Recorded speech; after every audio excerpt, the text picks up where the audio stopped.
I'm even more committed to doing what I can to give the people of this great state a future worthy of your values, your hard work, your hopes and dreams. Because it's not about me or my opponent. It is about what we do together. And I've been making positive differences in people's lives for a long, long time. There are 350,000 children in Texas who get health care because I helped to start the Children's Health Insurance Program. But the job is not finished because there are so many more who don't have health care. And Texas has one of the highest rates of uninsurance in the whole country. 25% of the people in this state don't have health insurance. That is a moral outrage and a national disgrace. It is a shame. It is a shame. So we have to finish the job, don't we? That's why I want to end insurance company discrimination against the sick. Because that's what it amounts to. It is unconstitutional in our country, thank goodness, to discriminate against anyone on the basis of race, or gender, or religion, or ethnic origin. But it's perfectly acceptable for the insurance company to cancel the insurance policy of a man diagnosed with prostate cancer, or to deny coverage for your pre-existing diabetes.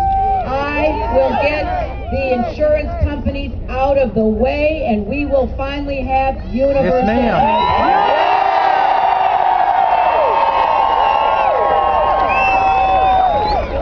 21,000 of our National Guard and reserves right here in Texas have health care because I joined with a Republican senator across the aisle to pass a law making it so. But we have a long way to go before we've taken care of our men and women in the military and their families and our veterans. You bet. That's right. And I will be a president who doesn't just give lip service to our veterans, but real service to our veterans.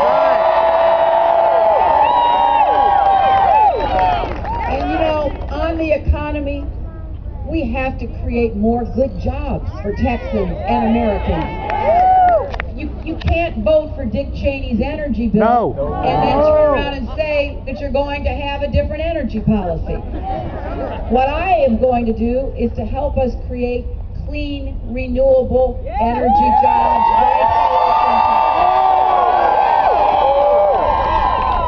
here. And we're going to take on those special interests who stand in the way, because we all know that the wealthy and the well-connected have had their president for the last 7 years. It is time that we had a president again who was a fighter, a doer, and a champion for you, for the American middle class, for hard-working Americans. I am very committed to working with you to create the kind of political change that will actually produce results. You know, as Pauline said, I do want to turn hope into reality, promises into practice, and words into action.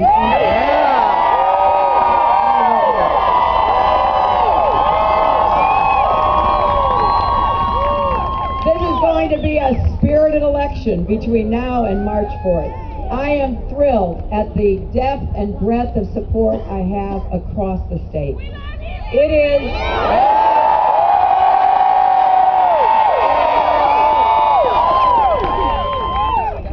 is exciting for me to see, but what's more important is what it means to the people whom I have met as I have traveled across the state. You know, I went door to door in San Antonio last week, met a lot of people as they were coming home from work, you know, finishing their jobs at the schools, at the, you know, construction sites across San Antonio, and I met a man who is in the Army, and he told me that he had been to Iraq 4 times. He said, you know, I've been ordered up for my 5th deployment. And I stood in front of his house and I just said, I will do everything I can to bring you home as soon as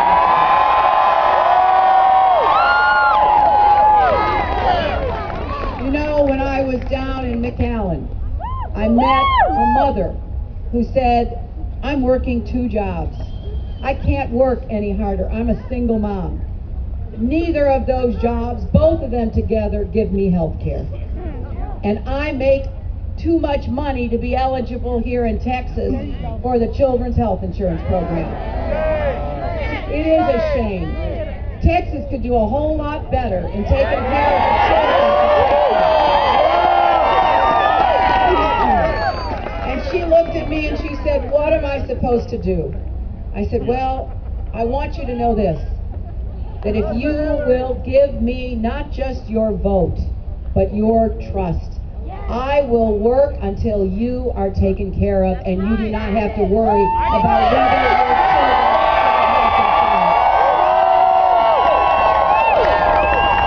And yesterday in Laredo, I met one of the many people I have encountered across America who is about to be foreclosed on because he wanted the American dream for his family. And he bought a house with a subprime mortgage, with an interest rate that keeps going up, which he now cannot pay. His wages haven't gone up, but the interest rate sure has. And he asked me, what sense does it make for me to lose my house? Nobody's going to buy my house. Nobody's buying houses right now. And I said, if I were president now, I would put a moratorium on home foreclosures and make you a check.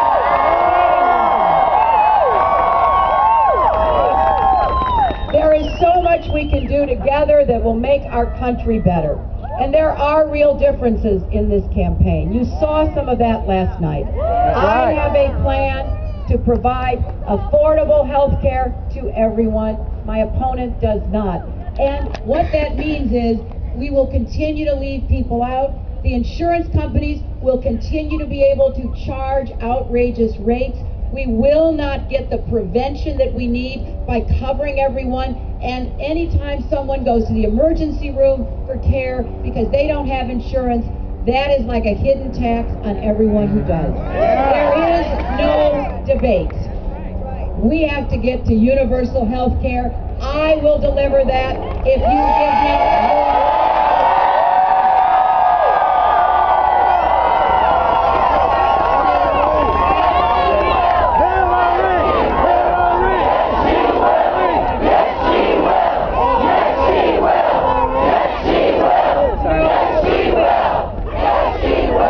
You have been so patient, and it is cold.